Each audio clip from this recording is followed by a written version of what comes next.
der syrischen kommunistischen Partei Bakdasch hat sich nun noch die Vereinigte Syrische Kommunistische Partei an die Genossen aus aller Welt gewandt, um Unterstützung zu bitten. Damit haben beide großen syrischen KPs sich öffentlich und international von den bewaffneten Rebellengruppen und ausländischen Söldnern distanziert und fordern Solidarität mit dem Kampf des syrischen Volkes gegen den Faschismus und die Barbarei. Es ist unsere Pflicht, der Medienpropaganda entgegenzutreten und unsere Genossen in Syrien tatkräftig zu unterstützen. Geht auf Demos für das syrische Volk und gegen die FSA, klärt eure Freunde auf, organisiert euch. Die aktuelle Erklärung der Vereinigten Syrischen Kommunistischen Partei lautet wie folgt.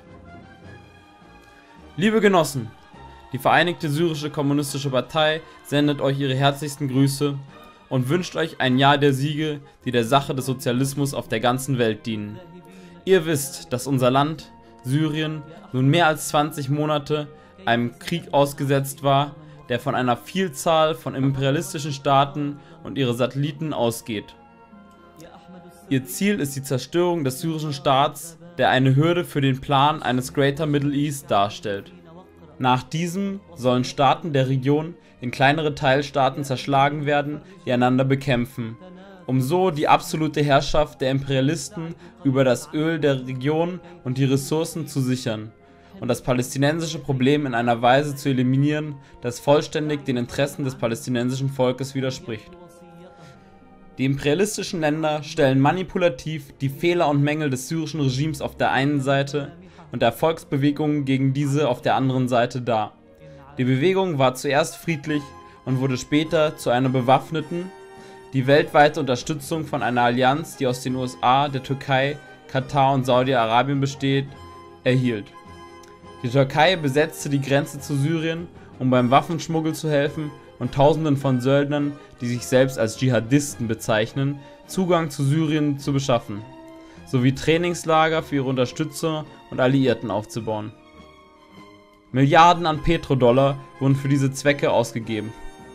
Die grausamsten Formen der psychologischen Kriegsführung wurden angewandt und Hunderte von TV-Stationen dafür benutzt, um den Geist des Sektierertums und der ethnischen Konflikte zwischen den Angehörigen eines Volkes zu verbreiten. Später begannen die sogenannten Dschihadistengruppen damit die syrische Wirtschaft zu zerstören. Die erklärten dem syrischen Volk den Krieg mit Hilfe eines Wirtschaftsembargos und Sanktionen.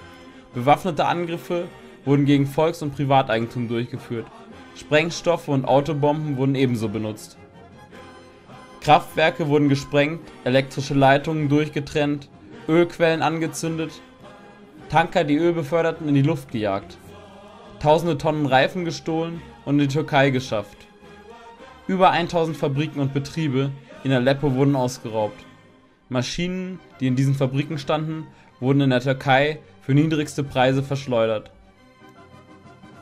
Bewässerungsanlagen und Tierfarmen wurden angegriffen. Straßen, die Städte verbinden, wurden überall in Syrien blockiert.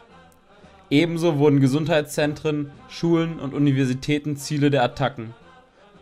Wissenschaftler, Doktoren, Älteste wurden angegriffen, gekidnappt und gefangen und meist ermordet. Tausende Soldaten sowie Zivilisten wurden gekidnappt. Es stellte sich heraus, dass bewaffnete Banden Massaker anrichten.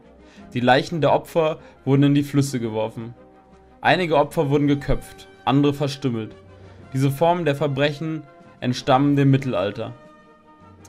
Vor einigen Tagen führten Mörder Anschläge mit Hilfe von Autos, vor allem in Aleppo durch, wo 85 Studenten der Universität Aleppos getötet und Hunderte verwundet wurden.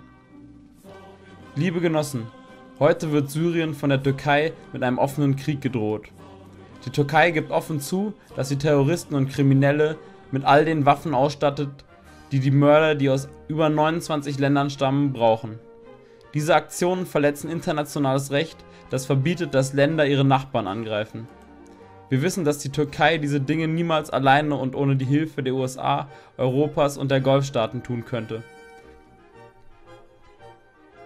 Dennoch kann der in Selbstverteidigung erprobte Staat Syrien gegen die Aggression widerstehen und den Söldnerbanden schwere Verluste zufügen. Die Kriminellen und Terroristen erreichen ihre Ziele nicht. Doch die Syrer zahlen einen hohen Preis für ihren Widerstand. Syrien glaubte niemals, dass die Lösung des Problems eine militärische ist.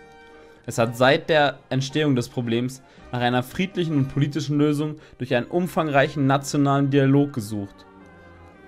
In der Zwischenzeit schafft die aggressive Allianz Vorbedingungen für einen nationalen Dialog in einer Art und Weise, die eine politische Lösung unmöglich macht. Die syrische Regierung hat eine neue Friedensinitiative begründet, die in Übereinstimmung mit internationalem Recht die Einmischung in die Angelegenheiten der Nachbarstaaten verbietet. Die Initiative betont den Bedarf an demokratischen Reformen, einer neuen Verfassung, neben einem neuen allgemeinen nationalen Pakt, der durch alle Kräfte, ebenso die Opposition, abgesegnet werden soll. Der Pakt sollte sicherstellen, dass alle Manöver des syrischen Militärs auf der einen Seite und alle Angriffe der Söldner in Syrien eingestellt werden. Leider wurde der Pakt jedoch umgehend von den bewaffneten terroristischen Gruppen und ihren Unterstützern abgelehnt, sodass die Gewalt und der Terrorismus weitergehen. Vor 2 Tagen zeichnete sich eine neue Entwicklung ab, die eventuell die Richtung der Ereignisse in Syrien beeinflussen könnte.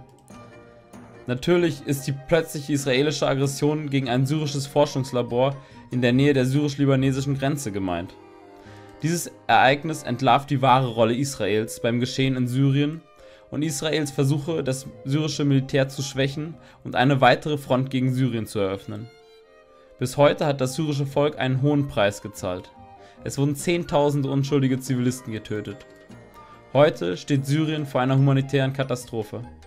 Etwa 3 Millionen syrische Bürger sind aus ihren Häusern geflohen und sind Binnenflüchtlinge oder in Nachbarländer geflohen, wo sie unter unvorstellbar miserablen Bedingungen leben und Nahrung und Medizin benötigen. Diese Flüchtlinge richten ihren Appell an die internationale Gemeinschaft. Sie soll Druck auf die Regierungen der USA, Europas, Katars und Saudi-Arabiens aufbauen, um der Belagerung und den ökonomischen Sanktionen gegen Syrien ein Ende zu setzen. Außerdem verlangen sie, dass die Unterstützung der bewaffneten Banden sofort eingestellt wird. Die bewaffneten Terroristen bedrohen nicht nur Syrien, sondern die ganze Welt. Liebe Genossen, eure Solidarität und Unterstützung für unser Volk wird heute von uns sehr geschätzt. Ferner zeigt es erneut die Einheit und Solidarität der revolutionären Kräfte der ganzen Welt. Die Vereinigte Syrische Kommunistische Partei in Damaskus am 9. Februar 2013.